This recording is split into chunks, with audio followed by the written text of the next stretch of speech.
Dua? Untuk siapa lagi satu? Untuk jiran kau yang janda tu. Oh, yang sibuk ajak ni nak datang sini ni. Akak tu cakap ada stok pre-love baru. Baju kurung banyak pun sampai. Jom. Masuk ni dah 7 kali lah dekat sini. Ya? Biar betul, serendal RM5 je. Boleh lah, boleh. Mira Edora Collection dekat Melaka Raya ni, baju dia semua cantik-cantik tau. Walaupun pre-love, premium dan berkualiti tau. Yang ada baju batik. Awak nak tak? Banyaknya baju batik. Berapa harga dia ni? RM20 kan? Bukan semua tempat tau ada baju batik macam ni tau. Cantik ni. Buat pergi majlis baik ni. Lawa-lawa. Majlis apa? Majlis kahwin.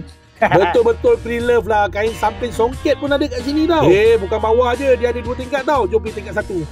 Dekat tingkat 1 ni, atas ni dia jual baju Melayu. Pre-love. Ni pre-love lah, bukan bandar tengok Baju Melayu ada batik-batik.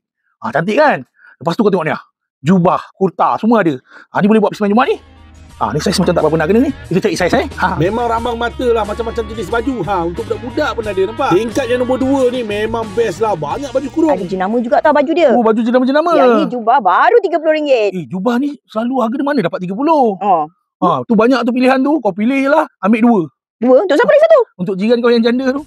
Janda? Untuk perempuan, baju-baju songket pun ada kat sini. Cantik-cantik. Untuk baju pre-love kurung ni banyak sangat kat sini. Hijau ada, biru ada, purple ada, kuning ada, macam-macam warna ada. Cantik-cantik. Ni cantik. Apa hal tes baju perempuan nak tu? Semuanya murah-murah dan berbaloi. Jalan Melaka Raya 13 ni, kalau kau tegur saya pergi dataran Palawan dengan mahkota parade, kau nampak ni Fugo Riori ni, betul-betul baris ni, pre-love tu dekat situ je, nampak? Kak, jomlah kak, bawa husband tu.